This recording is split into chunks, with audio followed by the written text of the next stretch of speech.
Nice. Almost. Give me a moment. Hi, everyone, and welcome. This is Krishna Priya. This is the Human Colony Hucolo webinar. It's Saturday, the 12th of April, 2025, and we have with us our very special guest, Neil Gaur. He is the founder of Portal to Ascension, which is a conscious event production company created in 2008. And it hosts a wide variety of presenters on a variety of topics such as origins of humanity, the existence of extraterrestrial life, exposing hidden truths, and exploring the nature of reality.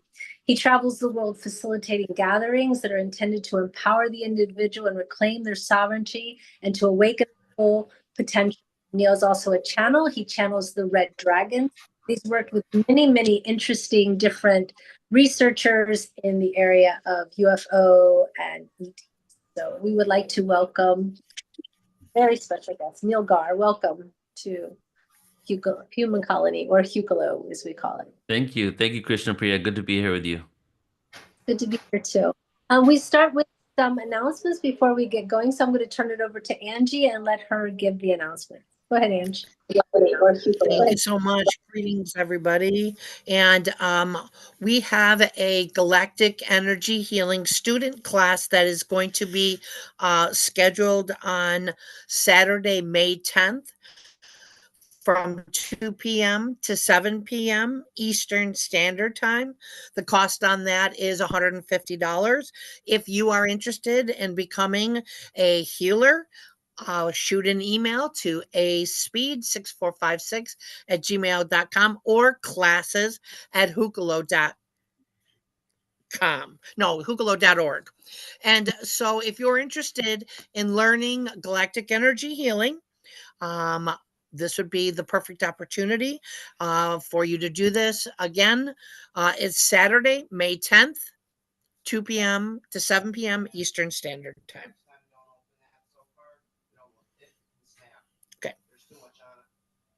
Okay. All right. So generally we start with a blessing. So if you would like to, Jim, would you please give a blessing as we get started? Sure. Sure, I'll do that. Hold on. Okay.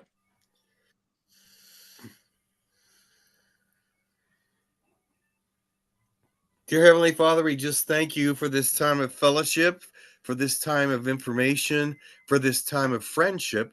And we ask that you would bless this session, bring down whatever information is needed for this time. Let everyone have a wonderful experience.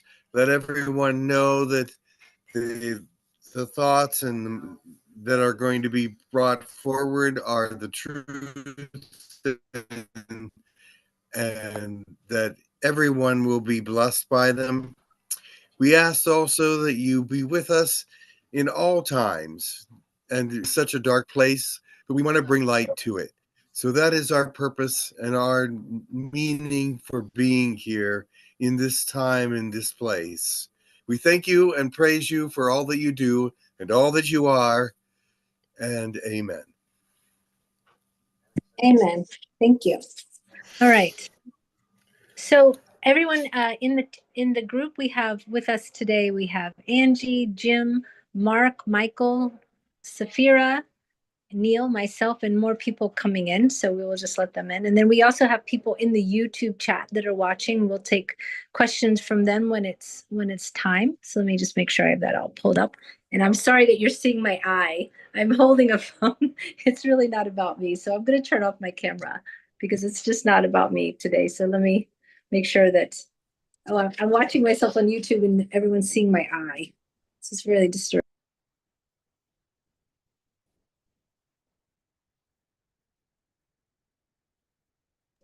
Okay, so Neil. Yes. Well, sorry, I'm just trying to coordinate myself with the camera and holding the phone and everything else. So why don't you just introduce yourself and talk about how you've sort of started on your spiritual journey. You've been around for a long time now, so I'm sure there's quite something to tell, but basically where you are in your spiritual journey and how you've sort of gotten to where you are. Sure. Well, so I was raised, so I'm Indian, so I was raised Hindu. And on some level, like, I feel all religions in the world have a lot of truths in it. And then what I say is a lot of truths plus man-made BS added to it, and which becomes the organized part of it all.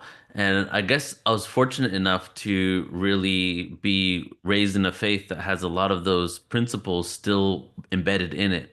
And even though um, we fell into different ages, different yuga cycles, and we fell into the ritualistic age, and Hinduism became very ritualistic and contractual, which is almost every religion in the world, really much so. Like, if I do this and this and this, you will give me this, God. If I fast every Tuesday, my son will get a good grade in school, right? That's kind of a lot of ways how it's become. But there's a lot of truths embedded in it. And because I was raised Hindu, I was fortunate enough to never have been told it was the only way, right? And I would say because I wasn't told it was the only way, I didn't have to get over that hurdle on um, on attempting to really expand my horizons. And since I was raised in England up until age 12, and most Indians, first generation out of India, born out of India, because I was born in England, they celebrate Christmas. And then some of them, like ourselves, actually, I was told that Jesus, Yeshua, existed. And I would watch movies on Moses, Ben-Hur. So I was really kind of like in the Judeo-Christian world, even though I was raised Hindu, but I was just completely aware of it all. Being raised in England, watching these movies, celebrating Christmas, and all that. And, very I would say around 17, 18 years old, I got to a point where when I was like, this was 2000, I got to a point where I started seeing similarities as I was doing research on Krishna and Yeshua, Jesus. And the similarities were kind of mind-blowing. It got to the point that I was wondering, well, um, how can they have all these stories that are so similar or even the exact same if they're different people? So I got to a point when I was 18 years old that I started believing that it be that Yeshua never existed and Krishna was the original story. Now, disclaimer, I've come full circle and I believe Yeshua did exist. But so the first thing was kind of like, whoa, wait a second, these are older stories rehashed. And as I started looking at that, I was wondering, well, why is it that Christianity says, like, if you're a Hindu, technically, if you really believe in the Christian indoctrination, you would believe that that anybody that worships more than one God is technically devil worshiping, paganism.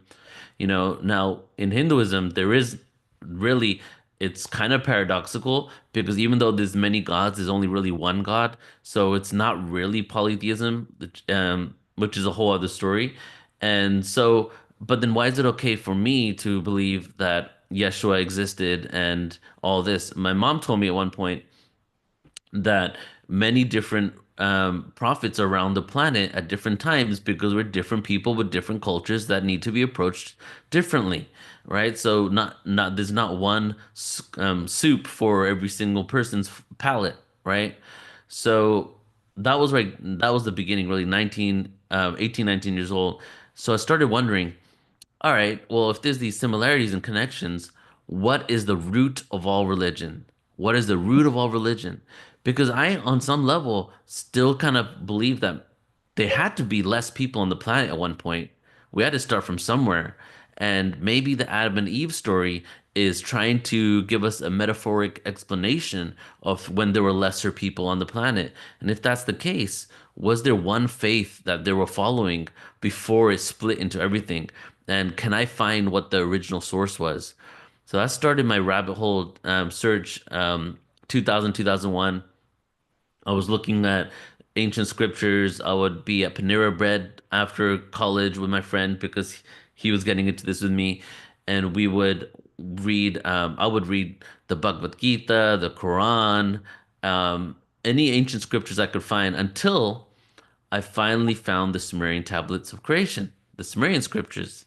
And now here's the smoking gun, because so much of the ancient the Old Testament text comes from the Sumerian scriptures. So my second my second milestone was I'm reading the Sumerian scriptures, and all of a sudden I come across this guy called Gilgamesh. And Gilgamesh is traveling the planet, and he's traveling the planet after a great flood. And he's some giant hybrid kind of being, right? Like half human, half god. And as he's traveling the planet, he runs into somebody called Upnapishtim. And who is Upnapishtim? Noah. He runs into Noah and his family, and Noah speaks about how he just survived a great flood and they're the last descendants. So I'm like, whoa, wait a second. Are you telling me that the flood story isn't just in the Old Testament?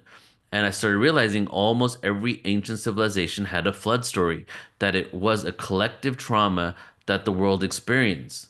But if that Mhm. wasn't enough, the second part of it all was I thought Noah and his family were the only people left on Earth. The oldest story is talking about somebody that ran into Noah. So where does that connect? Right. And on one level, the connection really is he was the last of his hominid species. Gilgamesh was a hominid, but was not Homo sapiens sapien or whatever Noah was. There were other beings on the planet at that time, some more advanced, right? So that was really the beginning phases. And after that, I went deep down the rabbit hole for a good 8 years before I started Portal to Ascension. Interesting.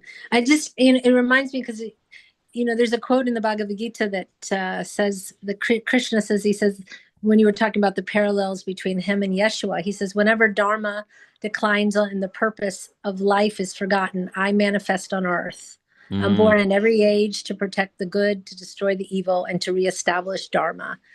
So, and he says, as they approach me, so I receive them. All paths lead to me. I'm the beginning, middle, and end of creation. hmm. So it is all connected, and the stories do overlap. And I think it's a beautiful that you made that connection so early. So they kind of gave you a platform to spring into everything else. Right. Yeah, and Yeah. the root of religion, looking for that was really was it still continues. And I did do a presentation called Origin Stories of Ancient Civilizations. It's like a 2 hour presentation where it tracks Mm. 25 years of my research of looking Oh my for the gosh. origin.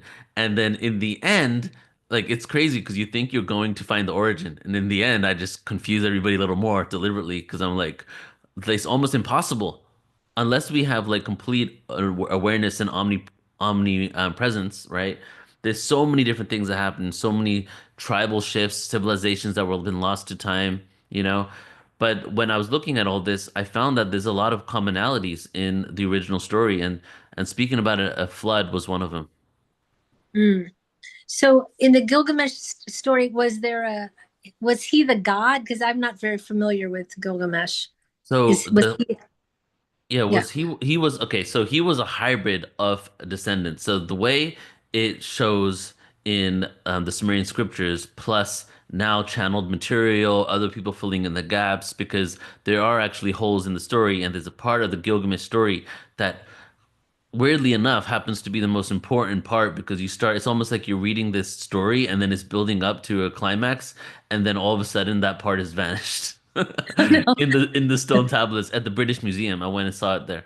And so basically there were beings on the planet from the Sumerian scriptures called the Anunnaki, which everybody's Right. probably heard of.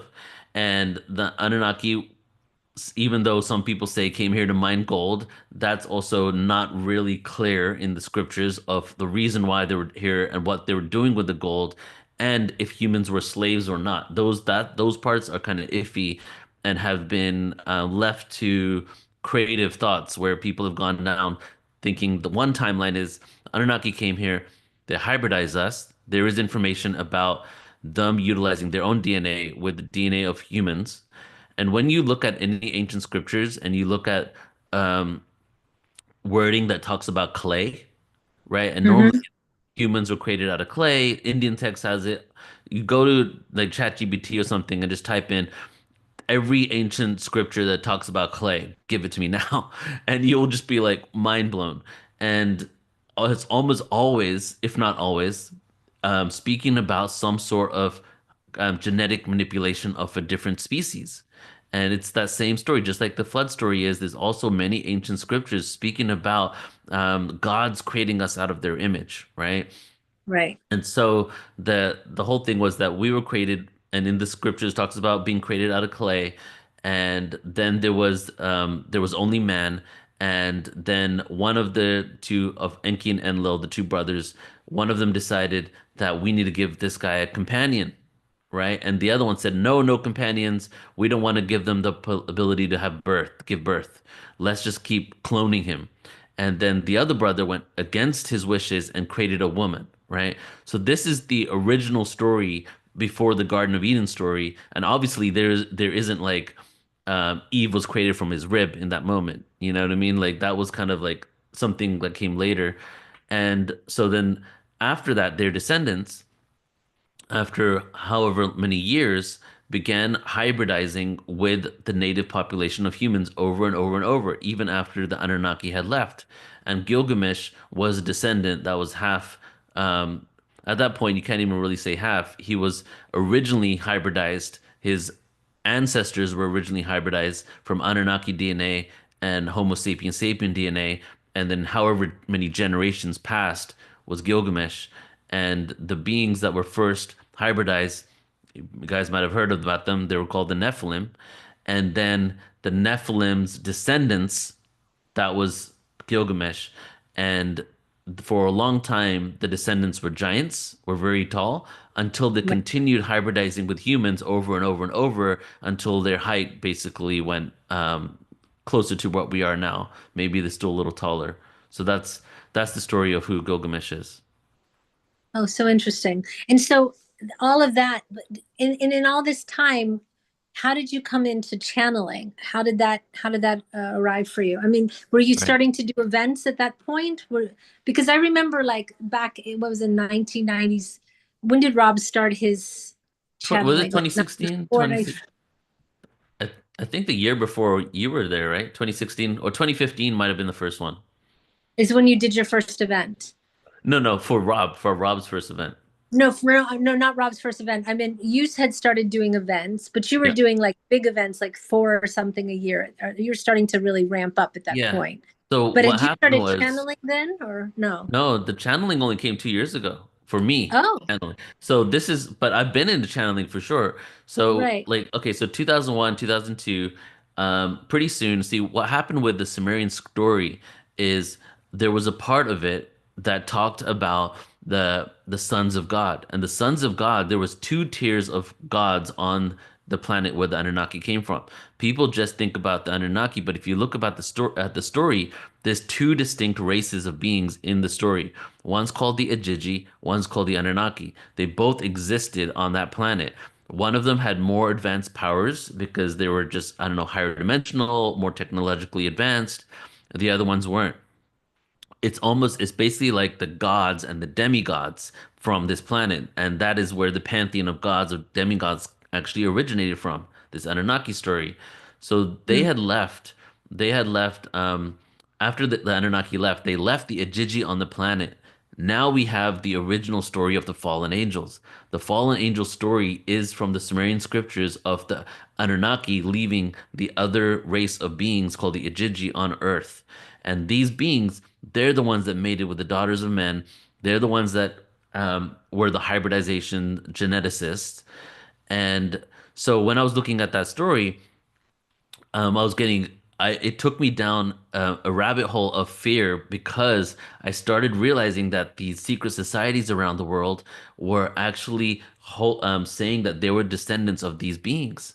And so I got to a point where I was tracking the bloodlines. I was tracking the royalty, the sovereign families of the world, the Roman Empire, and realizing that these beings ended up hijacking all of our institutions. So what actually had happened was from 2001 to 2004, 5, I was like conspiracy theory central. I was really kind of like really like kind of thought we were screwed, you know? At the same time, because there was ETs involved in that, I started expanding my awareness into ET information. And before I even got into nuts and bolts and Stephen Greer and all that, I got into channeling. And so by 2004 or 5 was when I started listening to channels. And Mhm. then 2006, um, I 2005, 6, I was listening to a guy called Adronis, who you might have met him. He was at the channel panel um, in 2017. So he was he was channeling on YouTube. On I think YouTube was around then, and he was channeling a sixth density being from Sirius. So I had been following him, and at the same time, I just created a group. So this was now the beginning of Portal to Ascension's, the beginning phases. In 2006, I created an online Facebook group called 2012 Consciousness, Mind, Evolution, and Presence. And the purpose for this group was for just me to share all this information and me and for others to share information with me. So, tens of thousands of people joined. I created chapters for different countries and different cities, and I was listening to Bashar, I was listening to Adronis, and not only getting all this information from the ancient history scriptures, but connecting it to channeling. But I was still very much into conspiracies. Now, 2008 is when things shifted. Mm. I was at an open mic. I was August of 2008, a couple of months after the market crashed. I was working as an assistant to a financial analyst, right? So market crashed. I made a trade for him that I swear to this day, he told me to make this trade. He says he didn't. and, and the trade was not a good one because the market crashed like the day after or something like that. I forget. But I got fired as the assistant. So I was at an open mic and I was just like at the back, kind of thinking about how we're screwed and the conspiracies and all this stuff and what am I gonna do for work, right? Yeah. And Yeah. and then there was a friend of mine who was on stage and he was singing. This is the first time I performed because I do spoken word. It's the first time I performed, and he's on stage and he's singing "My Name is Love," and it's this whole song that talks about how we're all love.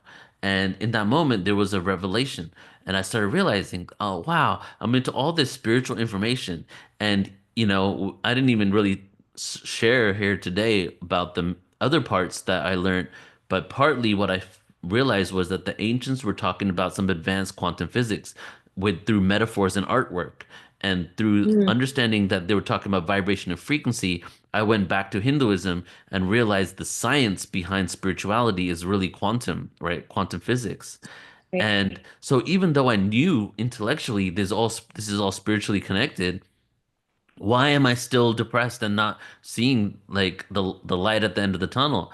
And I realized in that moment that love was the missing link. And I stopped thinking that things are happening to us, and I started thinking things are happening for us. And I stopped believing that the darkness is fighting to suppress us. And I realized that the darkness is a necessary catalyst for growth in a world of amnesia, right? And so that was the shift. A few weeks later, I had a dream to change my group to Portal to Ascension. And then I started my first event 1 month later. It was a hypno creativity event in Ginger's Garden in Costa Mesa where we did binaural beats with hypnosis to help release creative blocks. That was really the beginning phases of it all. And yeah, that was the beginning. Then it started getting bigger from there. Started growing from there. Wow, that's incredible. And then so then you started working with all kinds of channels because Hmm. I so remember meeting you at the channel panel because it was sort of at the end and you were like bouncing around with Kevin Moore and Ruben Langdon was there, Yeah. if you remember. And I Yep. remember like everyone sort of afterwards. I don't know if it was the first night or the second night, but I remember meeting you and I think we were all trying to decide where to go to dinner or something like that. Right, And right. then yeah, and I remember because Rob had talked about you a lot, if Yeah. I remember correctly. So then you worked with. So is that when you got into working with like different researchers, or where did you go Yes. from there? So, okay, 2008. So I quit my job around 4 times over a period of 5, 6 years because I was just so passionate. I mean, think how old was I? 18, 20. I was 25, 26 during in 2008. And so I Mhm. was like, and I was 25, but as I jokingly say, a lot of Indians that are raised in conservative families are 15-year-old, 25-year-olds. That's true. They're not involved to that, they're emotionally stunted. So Mhm. I had so I was just like a little kid in a candy store going crazy with this information. And so every time I would have an opportunity to go into this work, I would quit my job, and then I would like not have money to really survive, and I would be just going from event to event. So 2009, I quit again another job a year after I created the event, the name Portal to Ascension, and I joined forces with my friend Dr. Dream, and we began going up and down the coast from San Diego to Vancouver for 6 weeks and doing an event called Unconditional Love Galactivation, where we had right frequency machines, sound healing, and this is where I was learning sound healing. And we were doing a 3 hour experience to help people move through blocks, hooking them up to actual frequency machines and all types of other modalities and technology we had. And so that was going on for the whole of 2009. And so I was learning sound healing. I was learning how to produce events because this is really where the grassroots kind of nitty gritty of how to produce events came in. I had no Mhm. email list, I had no following, but I had to call up centers and houses and people all the way up the coast to Vancouver Island. I had to call local venues to figure out who has email lists if they want to promote for us. And we had to trust that we were going to make enough money from one event to get to the next city, right? So Yeah, it was a right. huge level of trust. And so after we did one whole trip all the way up to Vancouver, in Vancouver, I was like, let me rent out the Unity Church in Vancouver and invite Adronis, Brad Johnson, invite Right. him because I've been following him for 2 years on YouTube to channel the Syrians. And so I invited him, Alfred Weber, Miriam Delicado, people I've been following. And this was the first time that people that had kind of names in the field that I was bringing out. And um, so then he came, and that's when I did my first like consciousness extraterrestrial connection event. And after we were done with that event, it was kind of like brotherly connection at first moment where Brad and myself, we looked at each other and we're like, we need to take this on the road. So then the tour shifted from what I was doing to now touring with him and going and doing the same thing for 2 years, up and down San Diego to Vancouver, maybe 3 times, up, down, up, down, up, down, over 2 years, doing channeling events where I would open with sound healing and he would then channel a Q&A with the Syrians. And as we were traveling, I would meet people along the way, spiritual people, Mount Shasta, in Laguna Beach. They would come, they would stay in the car with us for like 3 weeks. We would travel, or 3 months, travel together. They would help out with the events, do some of the sound healing with me, then they would go on their way. So it was kind of like seriously like spiritual nomading lifestyle. And we did channelings all over the place. We did it at like um he was ready to channel anywhere, you know.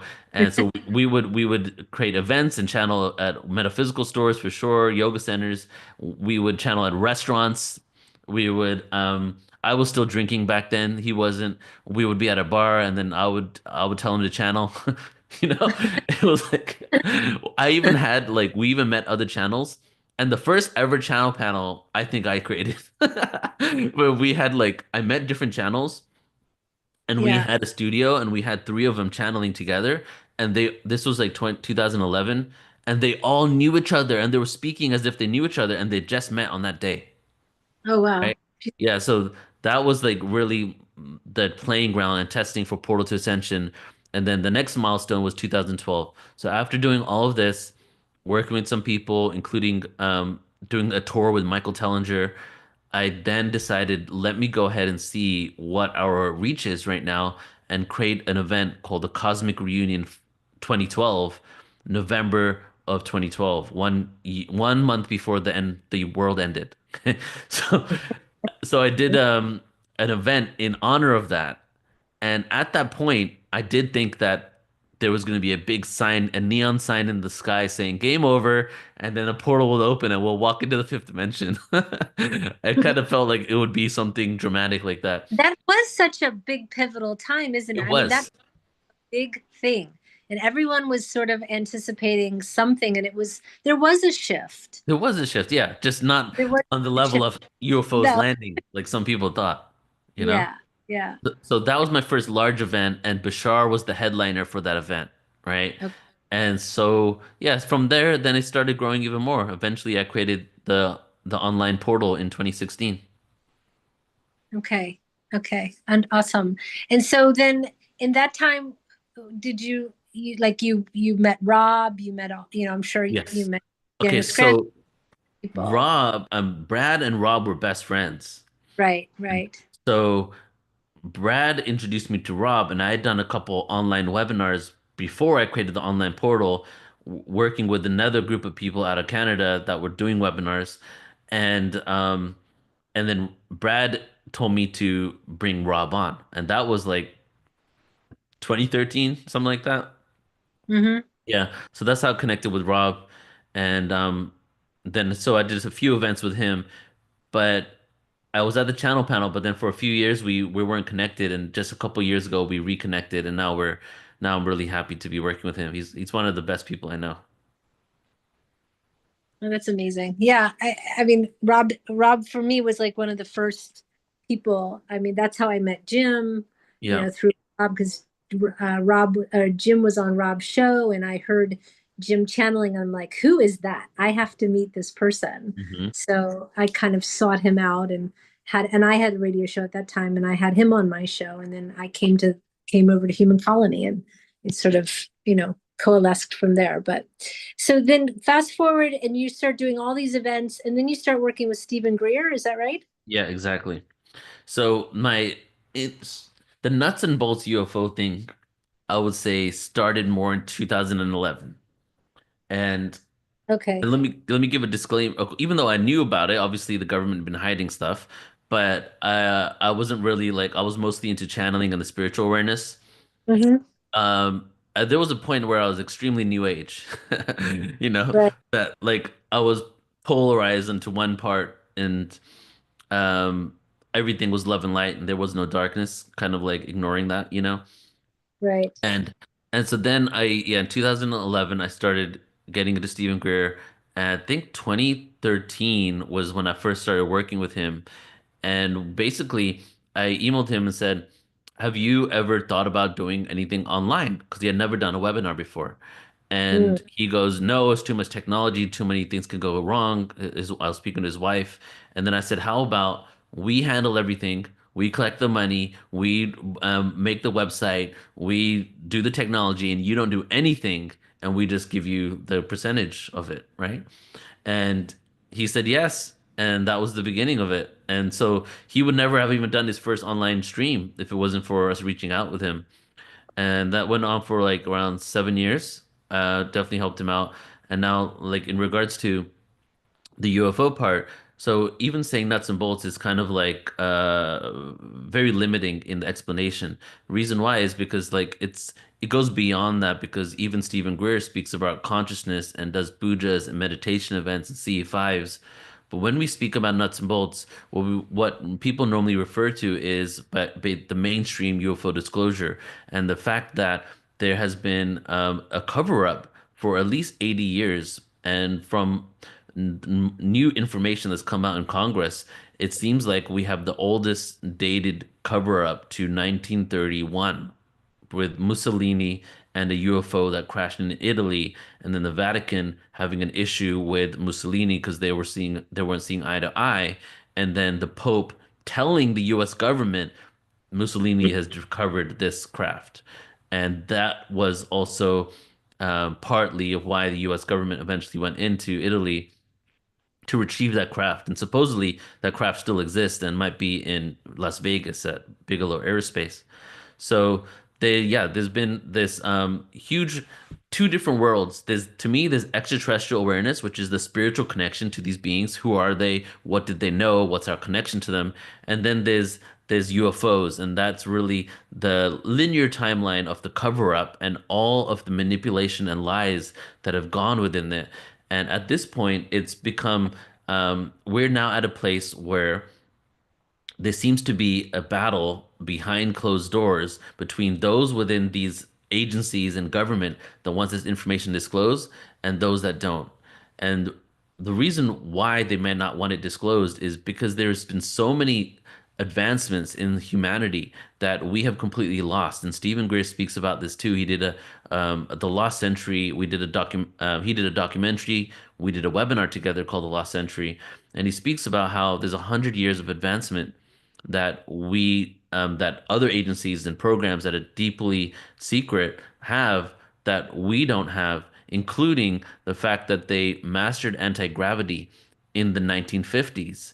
And that even the other day, I was watching something else that when Star Trek came out I think it was the 70s, when Star Trek came out with Captain Kirk in the 70s, and they had that force field technology, right? The force field around it. The Right. the secret space program already had that technology, right? A force field technology through a program through the Navy called Space Warden. Okay. So Mm. there's been so many advancements. There's even a story about how there's so much compartmentalization within these agencies that different ones have taken technology and have not communicated with the other ones. There's a story from a whistleblower that the Air Force finally had mastered their technology given to them by an ET or a reverse engineered craft, and they end up getting to the end of our solar system. And when they're in the end of the solar system using this craft, they see a Navy spaceship there. And they had no idea that the Navy had even had craft that could actually take them to that part of the solar system, right? So Wow. there is a hole, and this person that explained this, there is basically a breakaway civilization existing within our civilization that has now been created from the secret space program. And we're getting to a point now where you can't hide this anymore. And there's so many people out there that want to know the truth. Plus, we are also in an upturning consciousness. The time of remembering is here. And as we remember, a lot of the things that have been hidden from us need to come to the surface.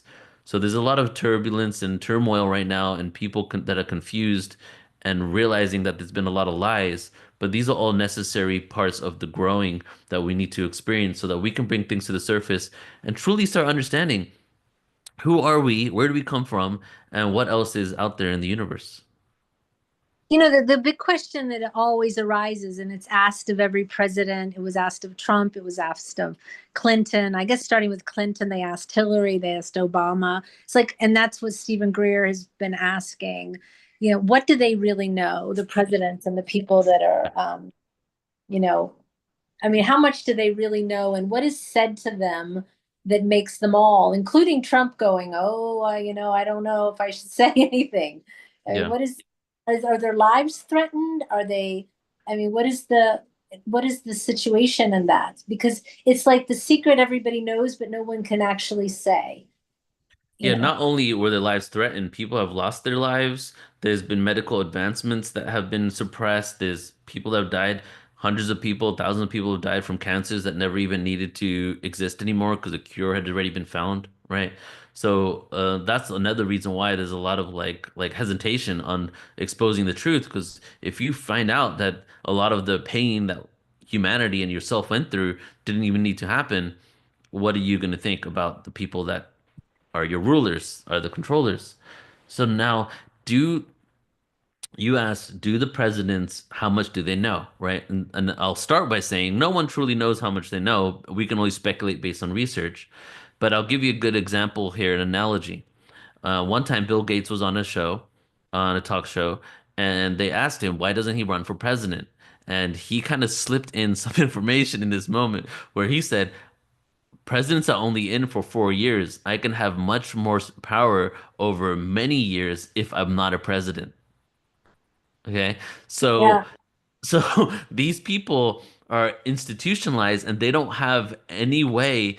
A lot of them, like judges, only when you die or you're too sick to be a judge do you get removed. Even if your dating is is outdated. If your thinking is outdated. Right. So the presidents would love because yes, there might be some good presidents, but yes, you got to have some level of ego to be able to be that type of person, probably too. And a lot of these people think they know it all, right? And what's happening right now with Congress is, you don't throw the baby out with the bathwater. People are throwing the baby out all the time because they are saying that all government is corrupt which could be, but because government is corrupt, therefore these people are lying to us about not knowing the truth, and them saying that they want disclosure is just another misdirection. But what I'm seeing here from looking at lots of videos, reading a lot of things, is that the congressional members thought they had top secret clearance. They didn't know that there was higher clearance based than even what they had. They not only did they not have it, but they didn't even know that clearance existed.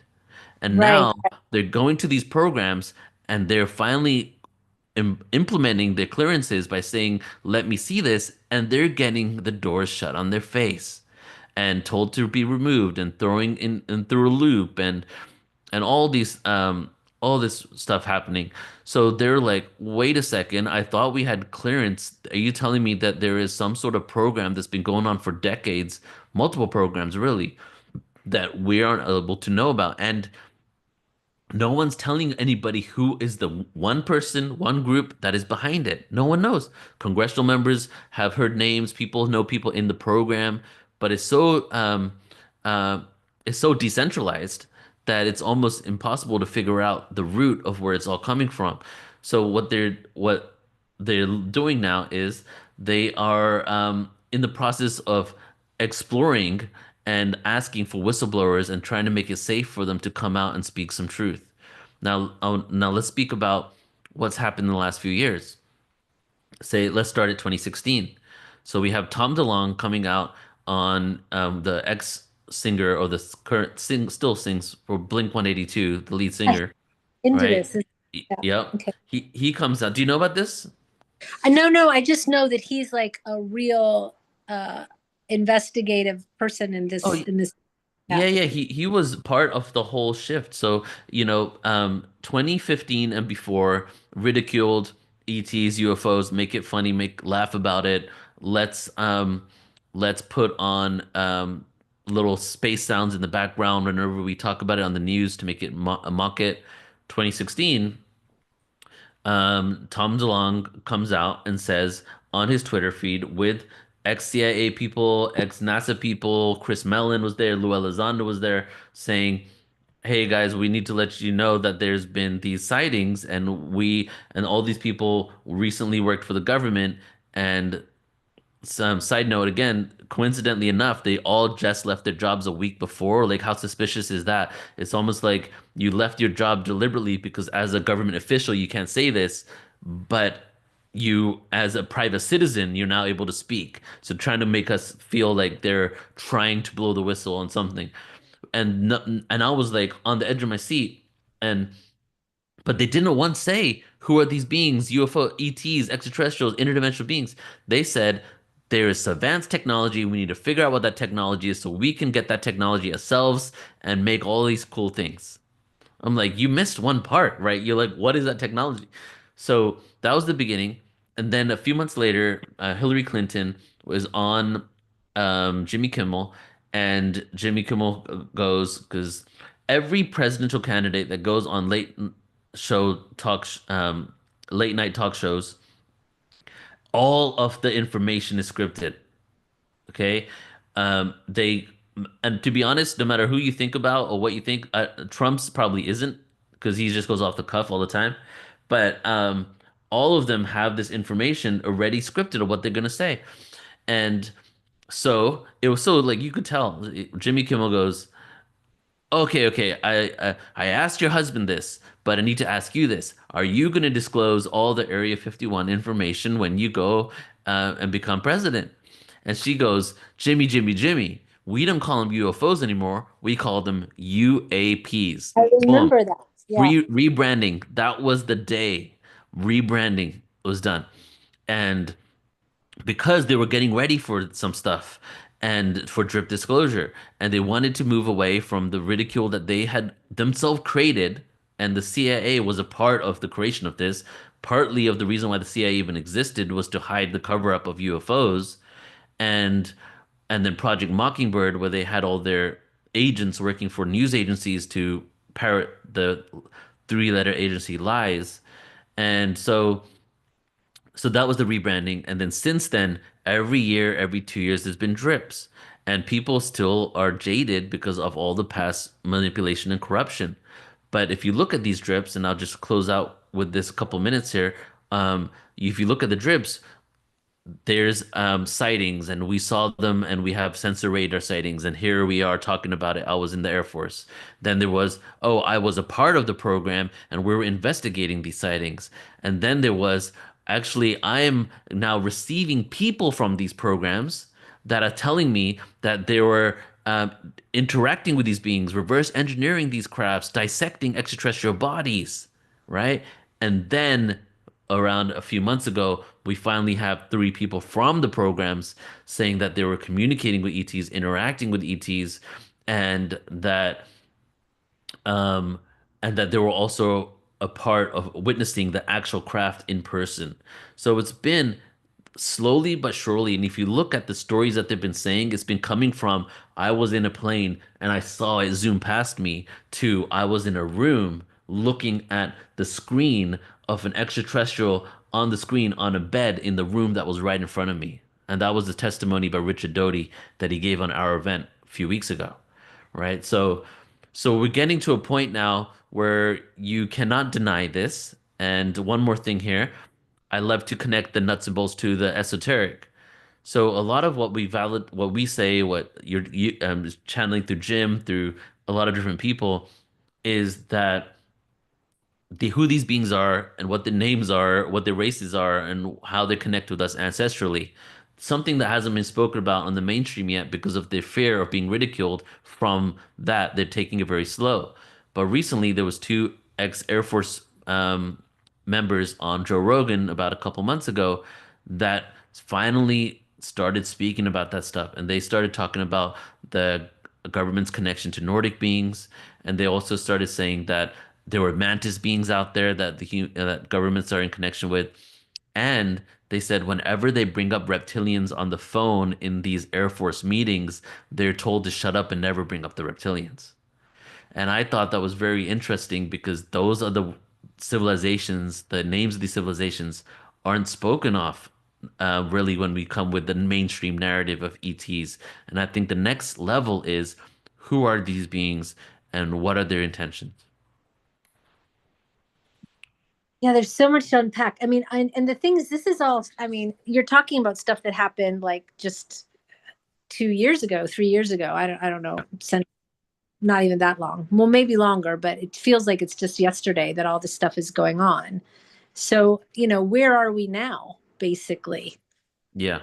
Where are we now, and how much, on a channeling side, everyone is saying, when is disclosure coming? And I know it's a sort of soft disclosure and everyone has their opinion, but I mean, people want to see the ships in the sky, and they want to see them land on the ground, and they want to see beings walk out and all of these things. But the question is, where, in your humble opinion, where are we now in this whole process? Yeah, so there's a few things here. Um, so I'll start with saying that where are the ships? Okay, why don't they land on the White House lawn? That's something people have said before. It's a frequency game. We exist within a bandwidth of frequency that has limitations to it. We can only see, hear, smell, all that stuff, limited frequency range. These beings exist at a frequency range outside of that spectrum. We only perceive a 1% of 1% of the light spectrum that's out there. And so the reason why we don't see them everywhere, even though they could be there, is because it's a frequency game. So now how do we get to a place where our frequency is expanded enough so that we can actually see what's going on and connect to a even larger community of existence? And that is the inner work.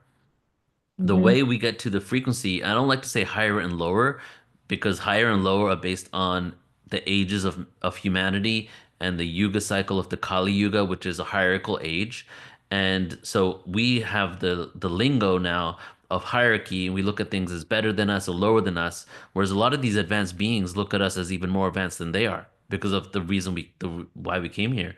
So we get to a place of harmony. We've been in disharmony for quite some time. And as we get into harmony, when we tap into a frequency that allows us to expand our horizons to be able to perceive. So that is the inner work. Now, it's inevitable. Not only is our solar system just washed through the milk of the Milky Way galaxy, the photon belt, and emerged on the other side of it all, which has different types of frequencies in our galaxy and different type of galactic weather bombarding us, right? Not only is that the case, but it's been prophesized, and Earth is also been a part of a 25 to 26,000 year cycle of consciousness where we evolve in consciousness and we devolve in consciousness. And my hopes are, and my firm belief is, we're breaking free from that cycle this time to continue to evolve. But we are in that upturning consciousness now. We're entering the Dwapara Yuga, which is the age of sovereignty and the age of energy. And so it's inevitable we're going to wake up. But what usually happens, and if you look at any of the ancient Indian texts that talk about the Yuga cycles and the dates, you always see that there's a lot of turbulence because the old system is on its way out. And there's people that are holding on to what they've identified with so many generations, not just their own life.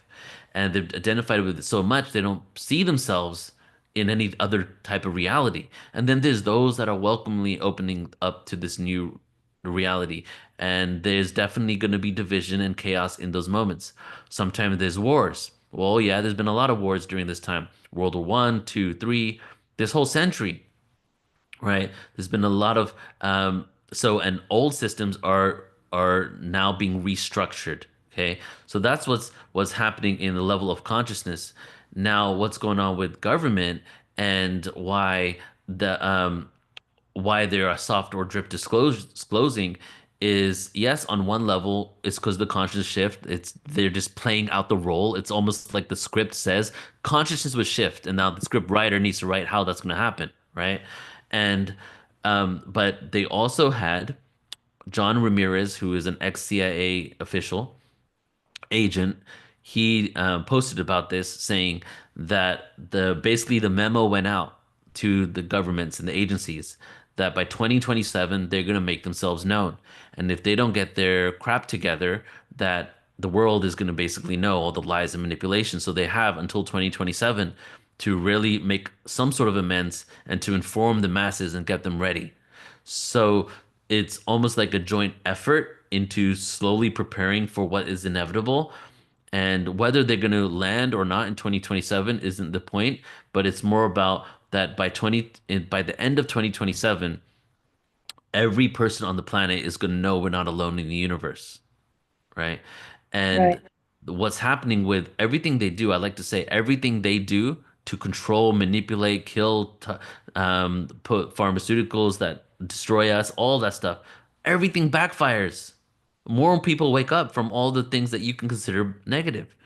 And so now, well, so at this point, now, even when they have tried to disclose things in their own narrative, all it's done is open more people up to the fact that we're not alone in the universe and there could be craft that are visiting our planet for many, many centuries, if not before even humanity got here. And so we're slowly getting to that point. 2027, there'll be a few more things that happen with disclosure up until then. Then 2027, there may be an event, there may be just an announcement, something will happen where everybody on Earth will know that we're not alone. And what that does is just that knowingness takes a few moments, if not a few months, to just open people up to even a bigger experience. And soon after that, after we shift our consciousness slowly but surely to accept that, then I feel we can move into a world where we have open contact, we have interaction, we have open trade, and a lot of that is going to look like it's going to be a whole re-understanding of who we are and how we got to this planet. That's going to be a huge part. Our true history is going to be some of the information that comes out very quickly. And some of the resistance is still because what are the main industries in the world that have a chokehold on the planet? Well, organized Energy. religion, Yeah. yeah, Yeah. organized religion, the petrol industry, right? Right. Chemical industry, pharmaceutical industry. What else? And there were some more I forget right now. But all of these institutions are literally what are threatened by us understanding we're not alone in the universe and opening contact with ETs because they didn't use petrol gas to get here. They have a greater understanding from of other dimensions of what God really is, that we don't have to try to make things up and figure out why we're on this planet and come up with stories around it anymore. We can even dissect our true stories, and we can know our true history, because we have an arrogance about we being the most advanced that humanity has ever been on this planet. But there's been other civilizations, many of them completely lost to time. And when we start realizing that, we can start not only learning about ourselves, but we can also learn from the ancient civilizations and what they left, the clues that they left for us, so that we can better understand ourselves and our position in the universe. Well, there's so many things that everyone says, oh, they're ready now. But if we look at the state of the world and the prejudices that we have, the division that we have, I can't imagine like people are ready to face a completely different race of beings. Right. And They can't even like the guy next door. They're ready to just kill each other over, one person liking this person, one person liking that person. I mean, it's incredible. And it seems to have gotten worse since 2016. Well, I mean, it's gone to new levels, right? if you look at our history, you can actually see that it's actually been worse. That look at all the tribal civilizations for thousands and thousands of years, right? And also, if you look at, like, for example, I watched YouTube videos on people in Russia and just the regular people, and they happen to love, some of these people happen to love American music and love American culture, American food. Most of this stuff is actually the powers that be that are controlling. They have the issues. The people don't, for the most part. And some of them, of course, are then manipulated into hating the other based on a lot of times lies from the elites, from the power, the controllers. But like, if you really look at ancient past, like, look at the what the Romans did, right? And I had 13 lives in Rome, so I'm not judging the Romans because I truly love Roman history. But look at the Romans; they went around so much of the world and just slaughtered people, took their kids, brought them in, right? And we have more cohesion and ability to come together now than we have ever before. And if you look at, if it came out what the true intentions are behind the wars and behind the division and behind the hatred, then I think people would probably realize that they've been manipulated into hating the other, right? Yeah. And we have the ability now with social media and so much more to be able to convey those messages. And that's what I think a lot of people are waking up to that. And I The feel a whole lot of, tower, yeah, go so ahead. the whole Tower of Babel thing, really, isn't it? I mean, it's just like, if people are speaking the same language, as long as you keep them separated, they're always suspicious of each other. But once Exactly. they, yeah, sorry, I didn't mean to Yeah, interrupt. exactly. And just on that one, we now have translator earbuds, so we can actually hear people in real time what they're saying in a different language. Because there was the prophecy that when people can start communicating with each other again, and understand what each other are saying, that will be a shift in consciousness, right? And so I feel more hopeful. And I did a whole certification on yoga cycles at Ananda University. And Oh, so, yeah, I went deep in, that was my COVID research project, was just, I did beginning yuga cycles and then advanced yuga cycles. And then we broke down the ages in between each yuga cycle. And there's a 200-year transitionary phase. And then we dive deep into what occurred during those times. And they were very similar to this type of moment, because of all the confusion. And but then at the end of those cycles, you see an emergence of something new. So even though this is happening, ultimately, you know, back in the day, people thought that that tribe on that island that's off the coast of the land that you're living in are um, are are demonic, or they want to kill you and they don't care about, or they have some weird beliefs and they're not human, right? And mhm. it's not as hardcore as it is now, because I think most people realize that most everybody they want the same thing. They want love, connection, friendship, to be seen, all those things. They want food and shelter. And if we realize the psychology behind why people do the bad things they do, it's because of a lack of one of those things, right? Right. So it's a deep underlying like wound that happened from childhood that then becomes this open wound where you're just become aggressive about it later in life. So another component is something that we didn't have before is understanding psychology and the psychology of trauma and how people become who they are. So if we continue doing the inner work, what happens? You get to a place of non-reaction. When you're at a place of non-reaction, when someone acts like something that you don't agree with, you don't immediately jump and become the polar opposite of what they are, which is what happens politically right now, and then start arguing with them about it. You see people for the wounds that they've had. And if we can start communicating and having discussions with people we disagree with and to see really why, instead of just throwing out, you're this, you're this, you're this, because nobody is just one thing. Nobody is like, for example, racist because they just woke up one day and they decided to be racist, right? It's Right. like, what are the traumas that led you to who you are?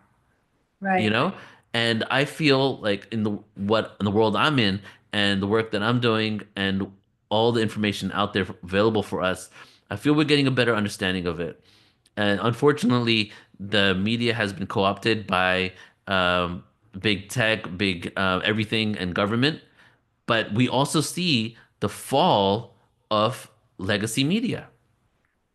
People are moving away from all these institutions that are literally getting paychecks from governments in order to parrot their information and to continue to impose fear on people. And they're now looking for other people that they feel are more independent and logical and actually speaking truth, right? And it is a slow process, but it's definitely moving in the right direction, I feel. Yeah, it's incredible. I mean, it's going to be a process and probably a multi-year process. And Hmm. so, I guess we got to hang in there. Yeah, I mean, what happens if all of a sudden, like, we have something that just makes everybody know we're not alone in the universe, right? That might just be a catalyst for exponential growth in that moment and huge reflection. I know if you have you interviewed Daniel Sheehan or had anything to do with him at all? Yeah, I did events with Stephen Greer where Daniel Sheehan was the guest. Yeah. Yeah, He's an so incredible I like him. speaker, but he talks about his work with the Catholic Church and how they have been preparing for what to do once this all transpires and how they will talk to the public and how what they will say to Yeah, them. Have right. you I don't know if anyone else is familiar with Daniel Sheehan, but he's this incredible lawyer, but he also has done work with many different groups, the Jesuit order and with the Catholic Church, um, especially talking now mostly about disclosure. So Yeah. it's quite interesting. So in your work, I do want to talk about Stephen Greer because he is sort of the one of the faces of the disclosure movement, and you did some work with him. Can you talk a little bit about that and sort of how you worked with him and what your Yeah. experience was? Yeah, so I did as I shared earlier, I offered him to do an online stream for him. And so then for years we were streaming his events.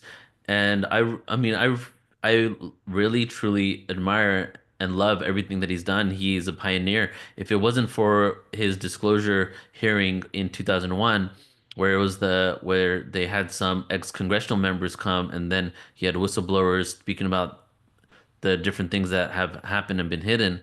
That moment in 2001, the Disclosure Project, Mm, inspired, I don't even know, hundreds maybe of UFO researchers. It created a whole field of ufology that wouldn't have existed.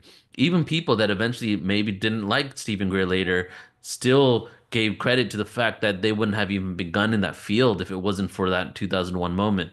So he did a lot for the movement. There's been a lot of other people that have come along the way afterwards, also doing a lot of great things.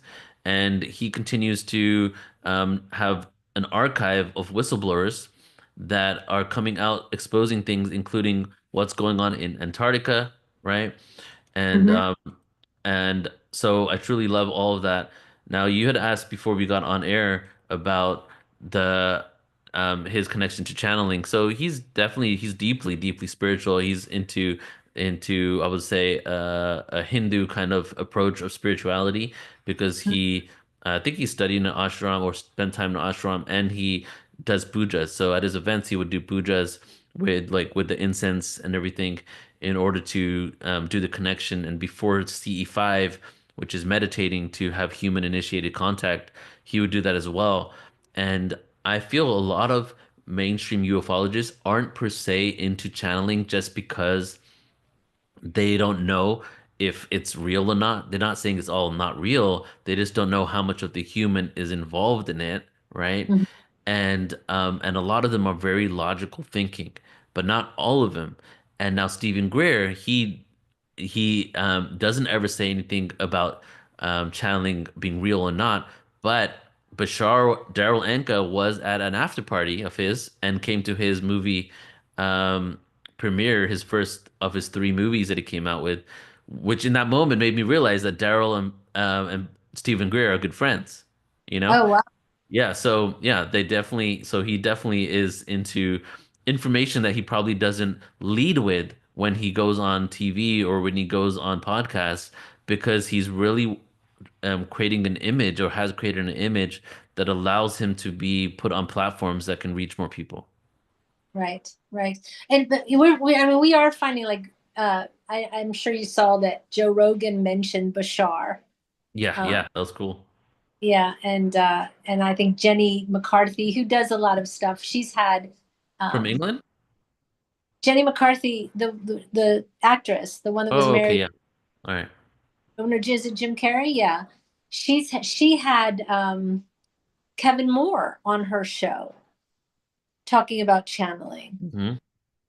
So it's just, I mean, people, I mean, it's out there, and I know, like, I just know that there's a lot of people that are into that, but maybe just aren't ready to say it to the public, you Yeah, know. that's why like at the next channel panel, I'm doing a whole talk on extraterrestrials and the quantum world. And it's going to be breaking down the science of channeling. Because what I love to do is I love to, you know, I say that I'm not here to preach to the choir, even though the choir is welcome. That's my saying, right? Because like, what I'd like to do is bring in the science because I got into this through quantum physics information. That's really what really brought it home for me. And the reason why people are like, wait, that's just you can make anything up. Well, that's too deeply woo-woo, new age. You know, as they say with other things, that woo-woo is just a science that hasn't been discovered yet. You know? Well, So that's what they here. I told you I live in an ashram, and the yeah. Swami said here, he goes, it's not that, science and spirituality are not compatible, but we have to understand that the rishis gave us this information centuries ago, Hmm. eons, and even in a different yuga. But, science simply does not have the tools yet to Yeah. measure what they're trying to explain. And when science catches up with spirituality, there will be very little question. But it's not that things aren't real, just science doesn't have the tools to Yeah. describe what they're trying to discover at this moment. Yeah, exactly. And science, like, and it's interesting because Western religions compared to Eastern religions, science connects with the Eastern religions, which is Yeah. why Einstein has like a quote about Buddhism, Bill Gates has a quote about Buddhism, Steve Jobs, all these people that like are um have followed like Indian or like Eastern or even Chinese ancient information because there's all this truth hidden in those scriptures. And again, that's a whole other podcast of what happened to the East to the West. But in the West, it became very, very controlled. And I would say that it's almost like, church and religion and spirituality were separate from each other. And even nowadays, if you look at Western religions and you look at quantum physics and you try to look in that scriptures to see where it fits, you don't really see that much because they're just stories in there. But when you look at the Eastern religions, you start seeing things that are really connected to explaining that we're all vibration and frequency.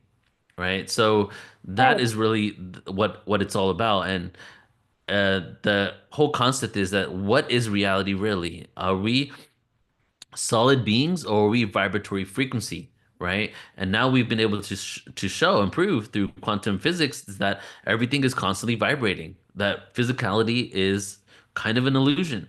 And I got to put a disclaimer there. It's an illusion and real at the same time. Nothing is just one thing. Everything is both. Everything is paradoxical. So it's like w- as we are now piercing through the veil, more and more information is going to Eastern philosophy. And there's been a prophecy for many years saying that part of the shift in consciousness is the shift of power to the East. Okay. And that prophecy doesn't mean literally now India is the world power or something like that, right? It means that the wisdom of the East resurrects to connect us to a deeper level of spirituality, and that religion and science don't have to operate separately anymore. You know, science originally was philosophy. The Right. original scientists were the philosophers. They were, what did the philosophers do? They always questioned and thought, what if, what could be this? Like I forget the guy that taught Pythagoras, Milesius or something, but he, Milesian in philosophy, they were wondering what is the nature of reality? Is it water? Is it earth? Is it this? Is it that? And then one of his students said, I think it's something called ether. This was the original science for the Western world in that Right. time. And there was a time when science was also magic. Yeah, Magic and exactly. science were, Because it was up and vibration and frequency. in until Yeah. Christianity was territorial. Exactly, and you know, Yeah. and that story as well of how like the herbalists and the magicians were demonized in the Christian world, Right. multiple times, but King James was a huge part of that. And Yeah. so the philosophy, the original philosophy was always questioning. And then what did science eventually become? We found the answer, this is the answer, right? And now it's almost like it's stagnant because when we find something it becomes indoctrinated as gold, as the gold standard, that, oh, archaeology showed this, therefore this must be how the model of humanity is. Um, and then it goes on and on from there. So what I feel we need to get back to is more of the curiosity, right? Like we've discovered the atom. The smallest part of the of reality is the atom, and they swore upon it. We've now discovered the smallest part of reality. But I don't know how many people in the world got the memo or the update. We've now discovered that the atoms are made out of subatomic particles that are vibrating in and out of reality constantly. But there was a time where we thought we found the answer, you Right. know?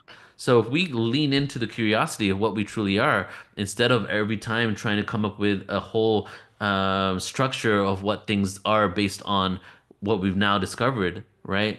I feel that is going to lead us more into um, figuring out what this game is, what this reality is, and I like to call it a simulation on some level, a very organic, holographic, conscious simulation infused with our consciousness.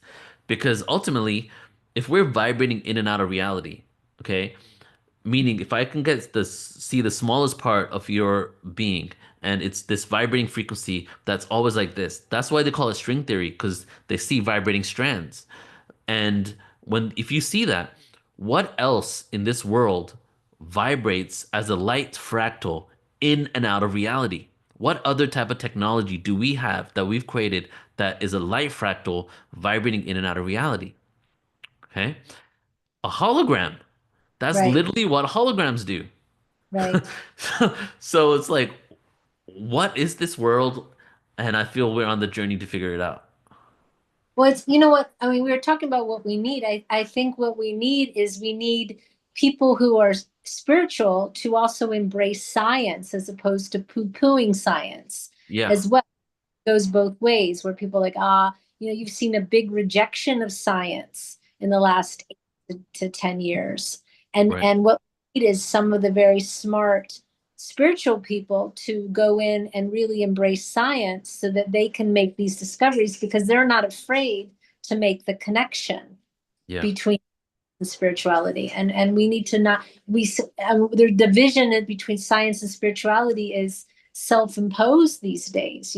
More people are Mm. split, either science or you're not science, and you see a lot of people who are anti-science, and they're in a way that's another thing that stops the progress. We need that science. We need that curious mind to want to figure out what's inside that molecule, what's going to make that vibrate, and then make those conclusions together. This is a hologram, and understand how to start integrating all of that stuff into the whole world, as opposed to make it Just one side. Yeah. well, you just want to have only intellectual minds knowing, because that was the problem during the Dark Ages. You had the intellectual minds, and then you had the masses who were superstitious, who were afraid of everything, and, Yeah. and weren't progressing. And it wasn't until, again, a renaissance of art. And when you see people squanching art and squanching expression and all of these things, that creativity is what leads to the progress. So we can't kick out everything and expect to move forward. We really have to be willing to look at and embrace and listen to and discover it all. And so we're not doing ourselves any favors Yeah, I by agree. not being excited about progress in all things, whether it's medicine or science or space or any of these things. I mean, Right, we right. Well, so it's time to bring those two worlds together, right? And that's the thing that so science comes with a rational, logical mind. That's the masculine mind. The spirituality comes with the creative mind, which is the feminine side. No gender attached here. I'm just talking about the archetypal energies. And and if you're on one side, see what's happening is we're bringing those two worlds together, right? We've heard of the divine masculine, the divine feminine, and it's time for us to operate with both levels of our hemispheres operating at the same level so that we can move forward and create this new reality. And if you look at ancient civilizations like Egypt, for example, there's certainly examples around the world, I would say, of civilizations that seem to be firing both hemispheres on that level, right? And there are people like in this world now, in the spiritual world, that are accepting the science. And I think it's because the science is now proving their experiences. You know what I right. mean? Yeah. Right. I mean, that's what brought me to Hinduism, is because I had been sort of channeling since I was a child, but I found in Hinduism concepts that perfectly described what I understood. Mm. And so, and they do call Hinduism a science. They call it the science of Vedanta. That's the whole thing. So I mean, it's just really interesting, and I think we have to really be willing to embrace everything. But it's an exciting time because things are changing so fast, and with AI and quantum computing and all of these things, it's just accelerating more quickly than you can even I keep know. keep Yeah. hold of. It's amazing. Yeah, the Yeah, world as we know it, like with everything that you said, AI, quantum computing, UFOs, the biggest existential crisis for humanity. So like all those combined are happening simultaneously. And so in the next few years, the world as we know it could look very different. I will tell you, I work a lot as a psychic, and one of Hmm. the things will come on and they say to me is, what is my child going to do when they work out when they grow up? And lately, as I look at the children being born like now and 5 years ago, I very commonly I say there's no way to even describe what they do because it literally doesn't exist at this moment. Mm. Because Wow. that's gotten a couple times, and it was such a weird realization that the world doesn't even look like it used to look in if you project yourself that far in the future. I used to be able to project my consciousness several 5, 10, 15 years into the future. I'm lucky now if I can do it 2 years, because Wow. things that started in 2012 for me, not Mm. being able to project myself forward very far because things Very shift interesting. rapidly. Very. Yes. But There's a project Looking Glass technology. Have you heard of that? yes. So from people that spoke about it, said that they couldn't, after 2012, the technology couldn't work anymore because they couldn't project into the future anymore because of how rapidly things are shifting. You really can't go far. And I knew in 2019 that COVID, I didn't know what was coming, but I couldn't see past March of 2020. Hmm. Very, very conscious. I mean, I was talking about it all the time. Something's coming. I don't know what it is, but something's coming. Yeah. And that came. I'm not saying I predicted it. I just knew something was coming. But it's very difficult since 2012 to see very far in the future at all. I mean, Yeah. not 2 years is max at this point. Wow, yeah, timelines are shifting and then timelines are collapsing too. I feel a lot of beings from different timelines are coming into this one here, right? And as with there's many parallel Earths on this dimensional plane, but then as we go into a higher dimensional Earth, there's not as many Earths. So a lot of those timelines are collapsing to become that fifth dimensional timeline here. And it's there's a lot going on, and I am for one excited. When I see chaos, I see opportunity, and I just see that people are the reason why there's so much chaos is because we the system that we've relied on for so long isn't working anymore. But Right. the system wasn't designed to for all of humanity. A lot of these institutions organized in economies are designed where they need a level of poverty in order to even work. You know what I mean? Yes. It's literally designed to make sure that we have a lower class, right? So we need to make some changes. Yeah. Exactly. Exactly. So I want to get to where other people can ask you questions because we've been having a beautiful conversation. But can Sure. you sort of talk about your own channeling and briefly, and then let's let some people ask some questions here. So I'm Sure. sure they, yeah. Yes. So, okay, the channel around 2.5 years ago, I had a QHHT session, quantum hypnosis technique, and it was like a 5 hour hypnosis.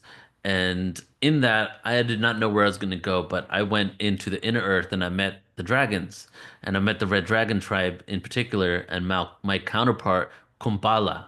Kumbala is the dragon, and he was my cousin in the dragon realm that we came from. We would float through space together in unison, almost like we're one mind. And since then, during that regression, the Kumpala said, "Can I speak to the regressionist?" And we said yes, and then began speaking dragon language out of Mm. me.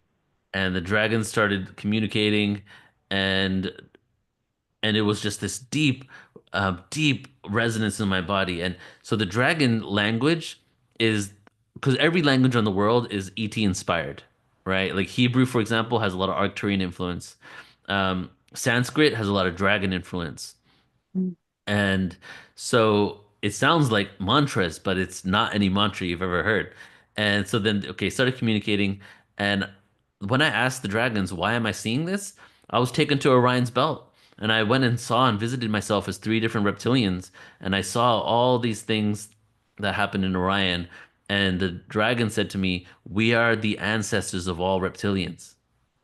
Okay. Oh, And which was interesting because when in the spiritual world, when people think of reptilians, it's a lot of them think of them as negative, and only a few percent of them are. There's many more positive ones, but no one really considers the dragons as actually being reptilians because we hold them in such reverence, right? But they're reptilians as well.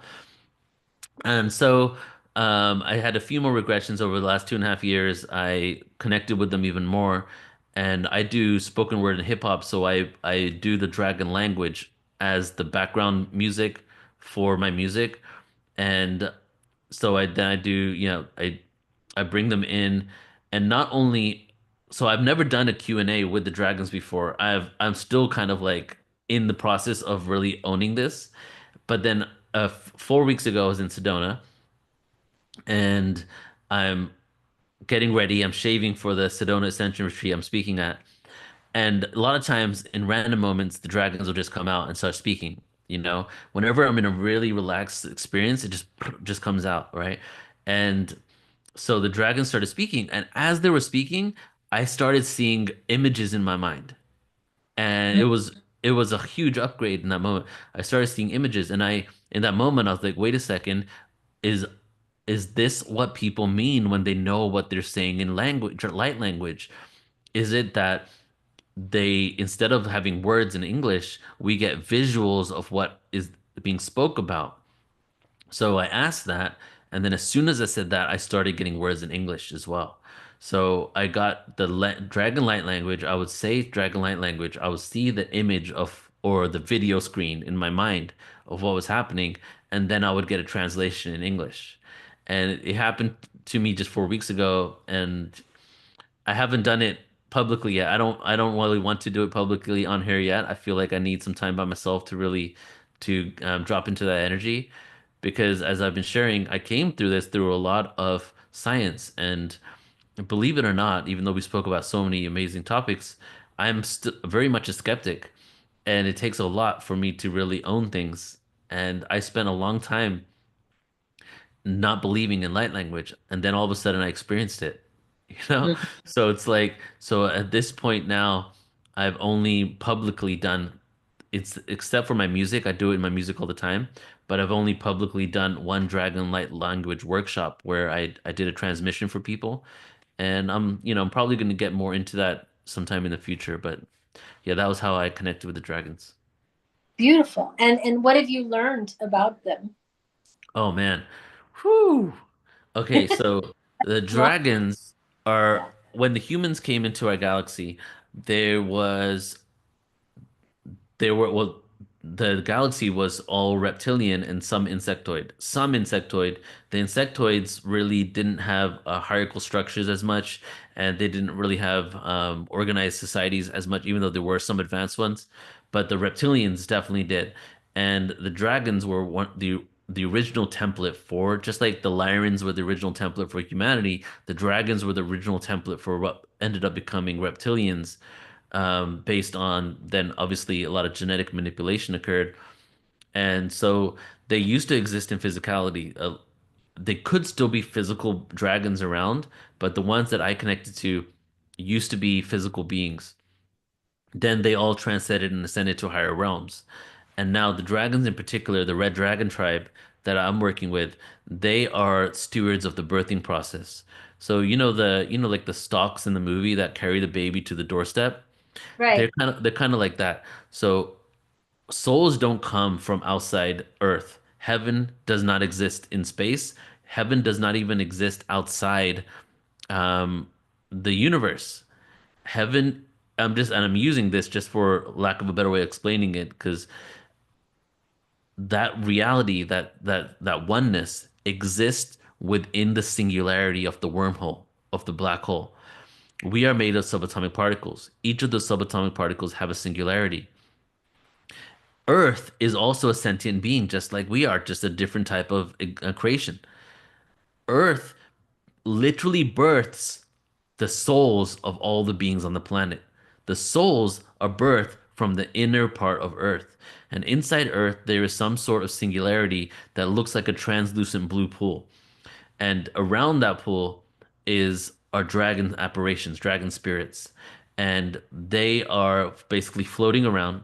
And I did AI images of all this that really depict this very well. And they're basically, before we incarnate, they have already decided, we already know which dragon we're connected to. And now I don't know if it's for every human on Earth or if it's for just specific star season ET races. That part I haven't got from them yet. And when the soul comes out of this translucent pool, the dragon literally wraps itself around the baby and then it goes and it deposits the baby into the womb. So now the womb is quite literally a portal. It's a wormhole. It's a wormhole. And the Mhm. reason why I say that is if you believe in the soul, then say a woman has 5 children. Does that woman already have 5 of those souls in her body from the moment she was born? Or do those souls come from somewhere afterwards? Say that and how would it be 5? Why can't she have 6 if it stays within her? So what happens upon inception is that the dragons are the stewards of, because of how they're so interdimensional, of assisting the souls that get birthed onto Earth to go through the singularity of the womb to be deposited in the womb to eventually become born. So that's been their role there. Now these beings have been very much in the back, um, in the background. Mhm. And something that also came to me is they're so unconditionally loving of humanity that not only do they allow us to have hatred for some of their offspring, like some reptilian beings, which they can give us more context for and shed some light upon, but they also unconditionally support us without needing to be known. And when I said, well, then why am I knowing about this right now? They said because the time for being I not known is over. It's time for the dragons to be known again, so that all of us on Earth can awaken the dragon heart within us and move into this new world. Now, this regression happened to be 2 weeks before the year of the dragon began, and Oh, and I did not know. I did not follow the Chinese zodiac until that moment, you know? And so I've done two dragon conferences since then online with like multiple speakers. And I've asked people questions. How many of you 2 years ago did not even consider that you would ever be talking about dragons right now or even going to a dragons event? Almost every person raised their hand, right? So there's something going on with the dragon energies coming back down to earth. I'll pause there. There's more to share, but I'll pause there. I shared quite a well, lot. so fascinating. We have several people here that are connected to dragons. I saw one in the sky in Myrtle Beach, South Carolina. I'll show you a picture I took, but it's an incredible dragon that just fills the entire. It's unmistakable, as a. And when I took the picture, I literally turned 3/4 of the way around in a full circle to the length of this thing. Just went around the entire sky. And Wow. and the thing that was so fascinating about it is I looked at it for about 15 minutes and it never, clouds shift and change. This thing didn't change at Hmm. all. So it was really special. But I do want to open this up to other people to ask questions if they'd like, because I don't want you to not get to speak to some of our beautiful members. And if they have any questions, please put a message in the chat. But I wonder, do you feel now that you've connected with them, do you feel more yourself? Do you feel fuller as a I feel person? supported a lot. I Yeah. called on them. There's been some times that I've had like some anxious moments or feeling really uncomfortable, insecure, and then I do the channeling I bring in the dragons, and it does shift me quite substantially, and it's been a slow process because for like the first year, I only really communicated with them a couple of times after it happened. So in the last like 6, 7 months, it's become more consistent. And now I tell people like when I'm hanging out with somebody or meet somebody, if it comes up, I'll mention it. And then I get opportunities to actually connect with them, you know? So Mhm. the more and more I'm doing it, the more supported I feel. One of the people in the YouTube chat says Orion and reptilians in India, we worship the Nagas and the Naga, the Mhm. reptilian. Yep. And he also says, we're with you, Neil. Come out, come out with your stuff. So did anyone have any questions? Angie or Jim, did you have a question for Neil? Hi, thank you. Go ahead. I did have one, and I forgot it when she was talking. Um, oh, how can we as people of the earth get to know who our dragon friends are? I mean, I have not been associated with dragons a lot, but I know that they're there. I know that they're friendly. I know that they're uh, uh, benevolent, but I have not connected as well with dragons as I have with other alien species. And maybe other alien species are dragons, and I just don't know it. Yeah, because the dragons have contributed DNA to a lot. So even humans have dragon DNA within us. So there are mixes of different beings that have connection to them. The Arcturians have a huge connection. There's a hybrid Arcturian race that's half dragon, half Arcturian, but they look like humans. So there's that. Now, I gotta say that for everybody, it's probably different. for me, and this might help other people, is what I did was after I had this regression, I went on a deep dive of researching information on the antiquity of dragons and how they were revered in different cultures. And as I was looking at this is what the Chinese thought about them, this is what England thought about them, this is what this place thought about them, and these are the symbolism that was behind them, that started sparking more and more awareness within me and started connecting a lot of dots. So one thing that connected a lot of dots was I saw dragons helping with the birthing process. And so I looked it up, and almost every ancient story about dragons that isn't about slaying a dragon talks about how they assist with fertility, right? And that's just one out of like many different synchronicities that go on there. So the best way to do it, and it would be to get into a place of meditation and to be calling in on them. And Yeah. they could be a situation that maybe the dragons aren't the ones that are directly supporting you. They're supporting all of humanity, but maybe there's other beings that are connected to you more deeply. And I feel that we've been many things. Like Earth is a gift. We've been many different incarnations. And Correct. sometimes you could have been like four dragons and you could have been one Arcturian, but you're only communicating with Arcturians.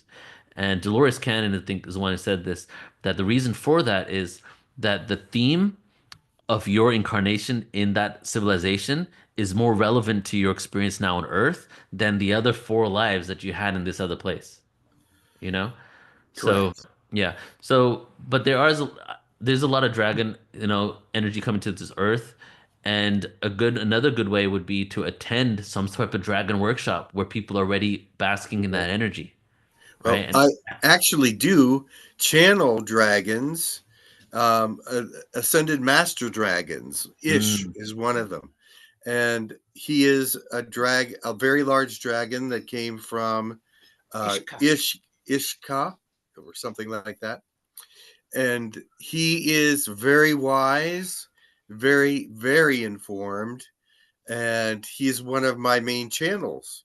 mm, But um, I don't know how I got connected to such a wise dragon, but yet all the other beings that I channel are, except for Grindel. Grindel's a reptilian, and everyone loves Grindel because Grindel's very down to earth and very outspoken.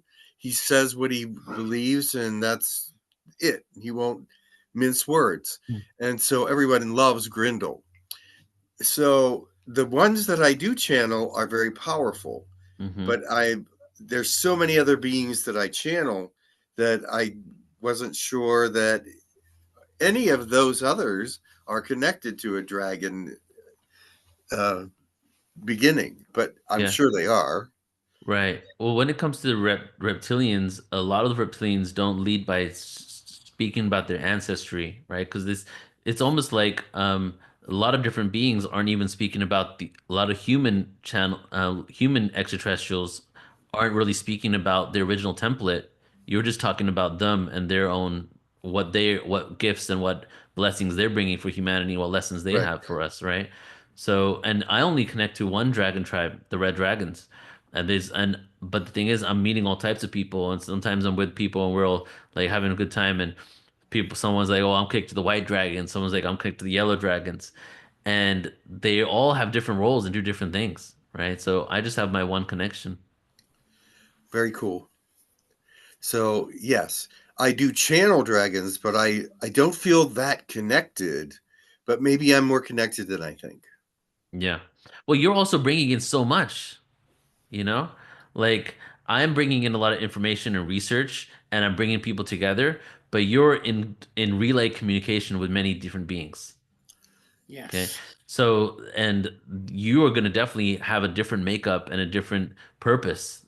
And for you, it might even be better to not have one being that you'd have that deep connection to, but you have a connection to many beings, I'm not sure, but it Yes, seems like, agreed. yeah, it seems like you are equal opportunity for all beings. Yes. Well, true, and that it's been that way since the very beginning. Right. So Right. And I do the point that you just make is that bringing multiple perspectives from multiple beings versus being um just connected to one and bringing just one form of information. One perspective. Yes. Yeah. Mm-hmm.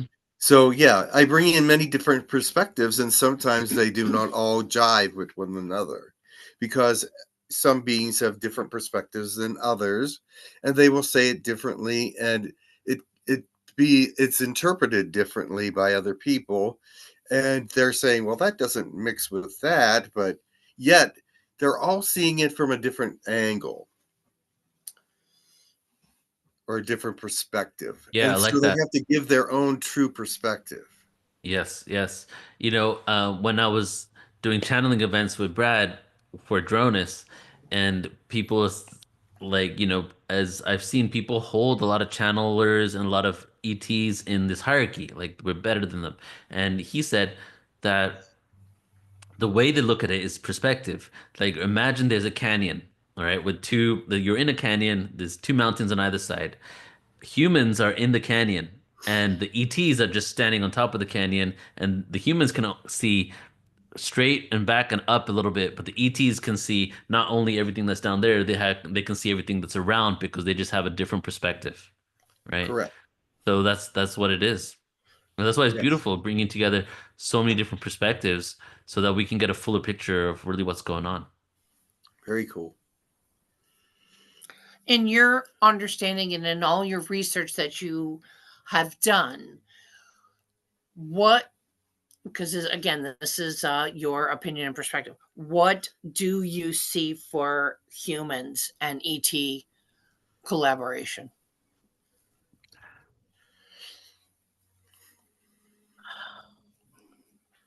Do you think it's already happening? Yeah, that is happening for sure, but let's just say like open contact for the whole world. Yes. I see that these are going to be, I don't know what order, but I see a re-education of our history that connects not only to Earth history, but galactic history, right? That's going to be a huge component of bringing us into the inner circle of what's going on and our past. Um, I see a shift in spiritual understanding collectively around the world that is going to come from information and awareness. And then the third thing is I see open trade.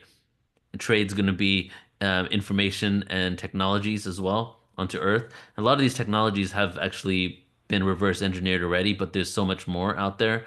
And a lot of those technologies I feel are going to be technologies that help us contribute towards the betterment and the health of the planet rather than destroy it. Like free energy, cleaning up the Health. waters, things like that. Our personal health as well. Personal health too. Yep. Yep. So many things. Yes. Upgraded. In the yuga cycles, every yuga cycle is larger than twice as long as the last one. So the Kali Yuga is this long, Dwapara Yuga is twice as long, the Treta Yuga is twice as long as that, the Satya Yuga, the Golden Age, is twice as long as that. Now, what has also been said in by these scholars of these yuga cycles say that your age doubles in every cycle. So the age limit for the Kali Yuga was 120 years. And if we didn't have chemicals, pollution, decaying belief systems, and all this stuff, we would live to under 120. And now we're moving in officially into the age of 240. So I've felt this since I was like 8 years old, that in this lifetime, we're going to have an upgrade in a longevity on Earth as well. What's so funny is when I was a child, I always said I wanted to be 120. That's what I wanted to live to. So I just have to wonder, like, maybe I'll miss the 240, but maybe I'll make the 120, because I've always said it. I want to live to 120. I want to live to 120. Yeah. And I think even my mom said, "Why do you want that?" And I was like, "I just want that." So apparently, it's built in. Mm-hmm. No, Yeah, I mean, if we have half of it is the conditions around us, the other half is our belief systems. We really have believed that we got to live this long. And there is as they have looked into our genetics, they haven't really found the genes for death and why we die and decay. But they see the decaying of telomeres. But there's technologies that exist out there that can actually reverse that now. And a lot of these beings actually have that as well. And it's not about like, oh, let's try to live as long as we can. It's that we kind of have an opportunity to contribute more to this earth and to grow even more. On some level, I feel some of us, when we're 60, 70, 80 years old, we're still little children, you know, still learning. There's still more lessons to be learned. And if you look at the ancient scriptures of people on this planet, including Noah and other beings, they live for much longer than we do.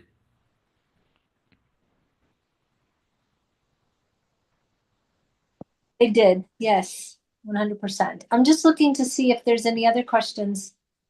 Someone in the chat said, how can one know whether, and then they have OSE is from the same race as reptilians or Naga. I don't know what OSE is. Do you know what that is? OSC, no. Nancy, can you clarify what OSE is? So I apologize for that. Would you be willing to demonstrate, because we are at the end of our time, we always end with a blessing. Would you be able to do a blessing in Dragon Light language? Yeah, I'd love to. Are you saying you have a question? You're typing AA.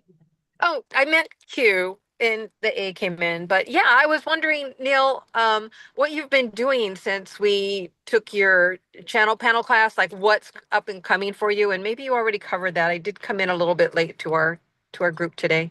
Yeah, I've done so much. Okay, so I just created a monthly series in Sedona. Every month on the third Saturday, there's a Portal to Ascension event. I just set up a Portal to Ascension Sedona conference October of next year, and I am in the works because I'm doing a music festival in Tulum in January 2027 called Heal the Music Festival. And we're going to have an Indigenous Day where I'm flying in tribal elders from all over the Americas to have once in 2,000 year meeting of tribal elders. And we're going to have like dancing, tribal dancing, all that stuff. So creating all that and really up leveling, bringing in the support for Portal to Ascension as well, so that we are able to actualize all these big ideas that exist, right? So kind of working on just the business in general.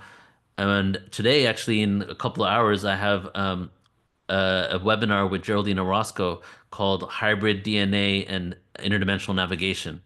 So, the everything is continuing. I am taking like, except for Sedona, I'm taking like 8, 9 months off from live events because I am truly getting ready for massive events in 2026. We got Sedona conference, we got Glastonbury, England conference, we got San Diego conference, and then 2027 we have the music festival. So I am, what's it called? Strategically moving towards 2027 because in 2027 I'm going to have a massive conference in San Diego called First Contact. And my dream is to buy billboards and bust up signs everywhere and to put just like we are not alone. You know what I mean? Oh, we were never Oh my alone. God, that sounds so amazing. Everything, all of it, the music and the indigenous people and all the ET stuff. Thank you for all your work. And I hope we get to run into you at some of these fun events. Yeah, me too. Thanks, Wendy. All right, take care. You too. While you're talking about your events, why don't you tell everyone your website and how they can Yes. reach? So website portal2ascension.org, portal2ascension.org, and you can sign up there. You get access to our website. We have thousands of hours of content on there, and you get a couple thousand hours for free just by signing up. And it's all categorized by speaker, just kind of like Netflix. It shows you all the categories. And then our YouTube channel. We have a YouTube channel, youtube.com/portal2ascension. And I just actually launched a new YouTube channel. So Portal to Ascension channel is ET's Ancient History UFOs. And then our other one is called Conscious Rabbit Hole. That's metaphysics, energy work, and all the spiritual information. It's wonderful. It's amazing your entrepreneurial spiritual mind. It's good.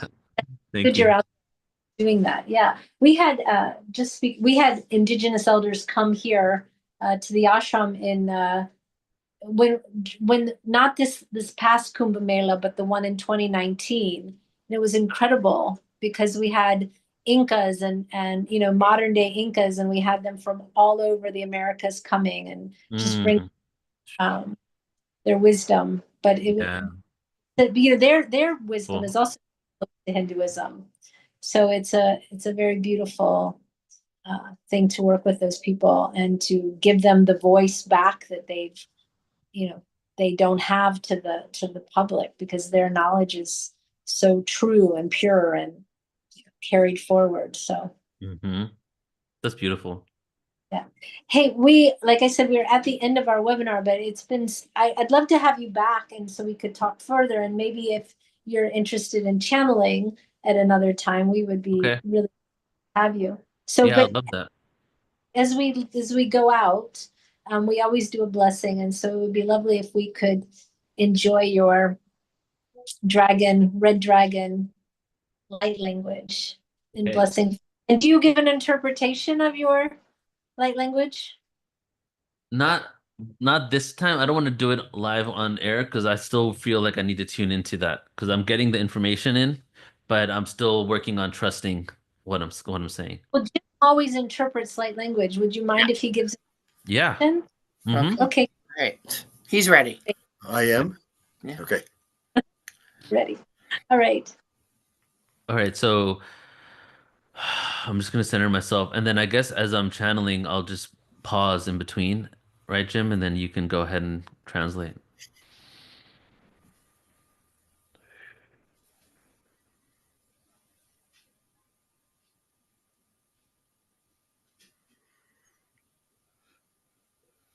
Kienoa na tiana uzni aki. Uenia kando tiana sia no o akate no ifa na iha o ani kia nata. Ukiani ano artia sia na ka ohan ia ina ko o ana ia na itia na ka kumbalita na hana o. Ifo na ka entia na sia na ko na ti. Ayaro anda ka entia no ma. Ifa na ko ana. Kumpilea tao sin ya kenio ta sia na katana yo na tia na mano singa na katita on sia na kana on ti na na ko. Ufanati nea ko tia na ha. Oina no ni akaro tia tia nia no kai aro ai andia sia no. Ia no tia koa. Ufa ti na toa. Insana kaya to o. Ifinia tiena ka. Oh Mahatma. Oh Mahatma. Oh Mahatma. Insana kumpala.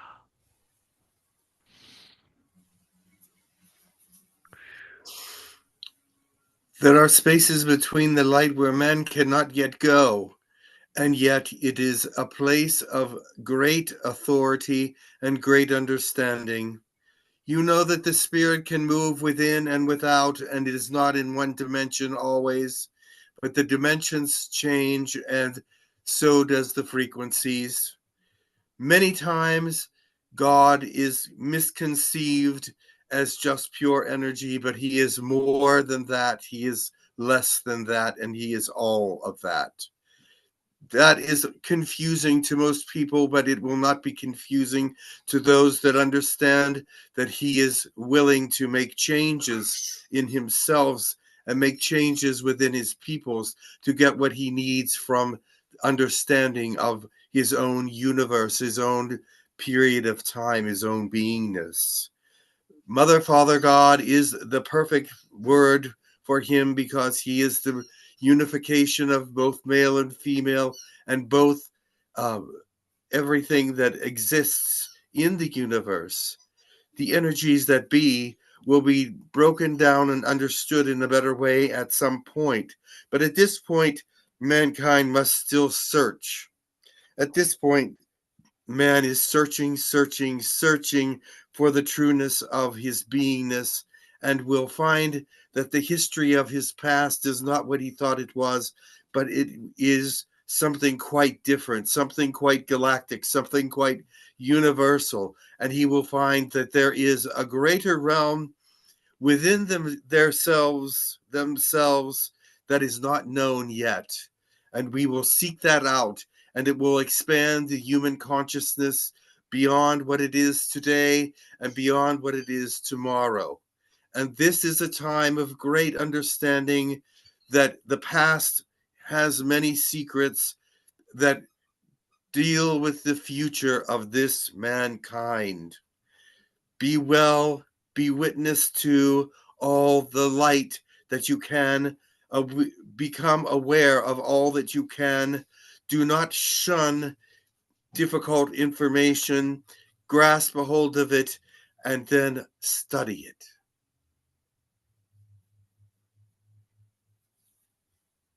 Namaste.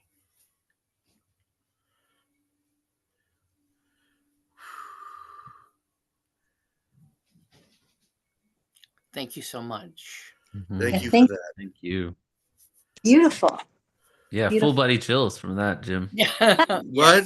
Full Said body chills. Full body chills. It's such a resonant sound. It has a very deep, I mean, you have a beautiful deep voice, but it has such a resonant Yeah. Well, and it does that's have not. Oh, go ahead. oh no, go ahead. I was going to say that's not the kind of message I usually deliver, but Mm. that was the kind of message that they wanted people to hear. Yeah. Makes sense. Wow, interesting. I got a shiver from it myself. Yes. Yeah. Yeah. It just puts All right. everything in perspective, just to the end of this, that the dragon language just like is just the primordial frequency of before humans even came here. It's just that warm embrace of like who we are, It's hard to explain, but yeah, it feels good. Well, thank you for being here. Yeah, thank you for I having me. really appreciate it. Thank Yeah. you, Angie, for getting him to come. Yes. Yeah. Being the contactor. Well, Yeah, it's I appreciate you yeah, guys. beautiful to have you here. And I hope that, as you continue to work through that, you just embrace it more and more. Yes.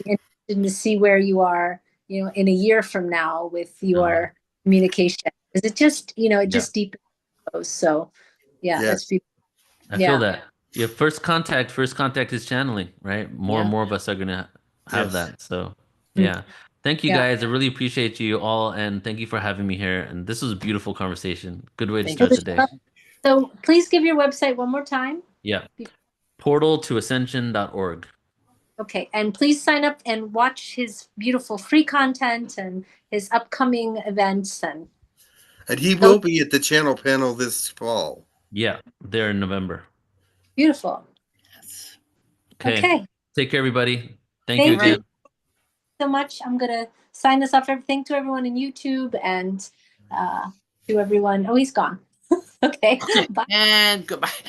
Wait, one He second. did say he had another event that he had to go to. Yeah, he did. So, I wanted yeah. to show him my dragon. Oh, that's Oh, I true. gotta turn this off. Wait. Show I'm on us, my show phone, us. too. It's there. It's there.